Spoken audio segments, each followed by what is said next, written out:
महाभारत का युद्ध निश्चित हो चुका था। दोनों पक्ष युद्ध की तैयारी कर रहे थे।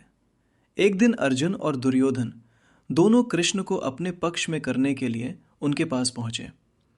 दुर्योधन पहले पहुंच गया। उस समय श्री कृष्ण अपनी शैया पर विश्राम कर रहे थे। कक्ष में कोई और नहीं था।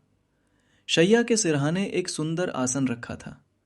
दुर्योधन उसी पर बैठकर श्री कृष्ण के जागने का इंतजार करने लगा। कुछ देर बाद अर्जुन भी वहां पहुंचे। उन्होंने श्री कृष्ण को सोते देखा तो उनके चरणों के पास खड़े हो गए। थोड़ी देर में श्री कृष्ण की नींद खुली। उन्होंने सबसे पहले सामने खड़े अर्जुन को देखा और पूछा, अर्जुन, तुम कब आए? यह सुनकर दुर्योधन घबरा गया। वो तुरंत बोला, वासुदेव, पहले मैं आया था, अर्जुन तो बाद में आया है।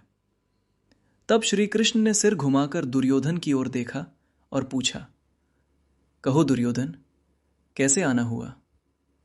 दुर्योधन बोला, आप जानते हैं कि पांडवों और हमारे बीच युद्ध निश्चित हो चुका है।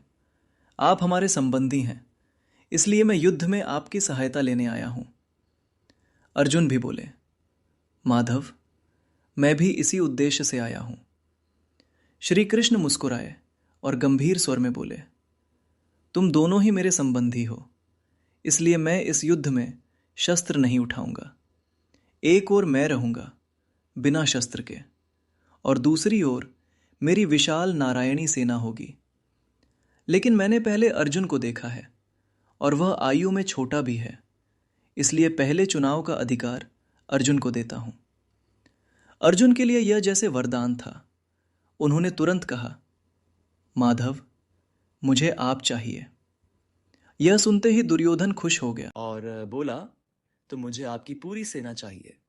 दुर्योधन अपनी विशाल सेना पाकर प्रसन्न होकर वहां से चला गया। उसके जाने के बाद श्री कृष्ण ने अर्जुन से पूछा, पार्थ, तुमने सेना क्यों नहीं ली? मैं तो शस्त्र भी नहीं उठाऊंगा, फिर मुझे लेकर क्या करोगे?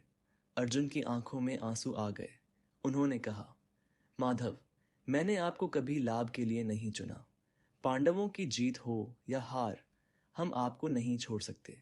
आपके बिना आपकी सेना भी हमें नहीं चाहिए। श्री कृष्ण मुस्कुराए और पूछा, तो तुम मुझसे क्या चाहते हो? अर्जुन बोले, आप मेरे रथ के सारथी बन जाइए। मेरे जीवन और युद्ध की डोर अपने हाथों में ले लीजिए। सीख, जो व्यक्ति अपने जीवन की डोर भगवान को सौंप देता है, उसे जीवन में हार का भय नहीं रहता, क्योंकि जहां धर्म है वहां श्री कृष्ण है, और जहां श्री कृष्ण है वहां विजय